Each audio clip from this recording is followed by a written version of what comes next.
Bien, c'était à la demande de l'Agence régionale de la santé, qui est après nous depuis plusieurs années déjà, mais qui a été d'accord pour que l'on puisse réouvrir la plage parce qu'on faisait des travaux, on travaillait pour que cette pollution disparaisse.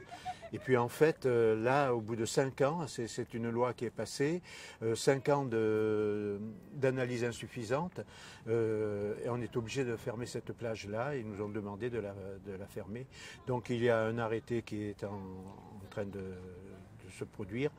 Et puis cette plage sera, enfin pas la plage, la baignade sera interdite cet été. Alors ça reste quand même une mauvaise nouvelle, hein, évidemment, avec les activités touristiques pour une ville comme Étré. C'est une très mauvaise nouvelle pour nous, surtout que l'on voulait développer un petit peu le tourisme. Mais enfin, la plage, il n'y a pas que la plage sur Étré. Il y a Étré, il y a les alentours, bien entendu.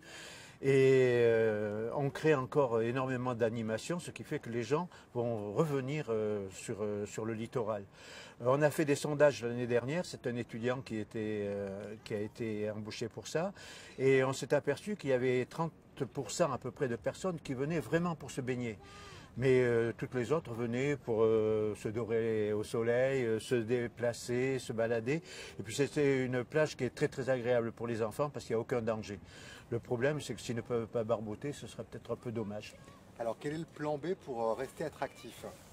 Pour rester attractif, eh bien, on a cette année, on va poursuivre les animations des autres années, c'est-à-dire qu'il y a les cabanes de restauration, il y aura une cabane supplémentaire, des aménagements de l'autre côté à la Colonelle, et puis il y a des animations journalières à partir du 1er juillet pour les enfants au beach stadium, et puis sur toute la plage pour les adultes qui vont faire de la gymnastique d'entretien, qui vont faire de la danse, qui vont faire des tournois de volley.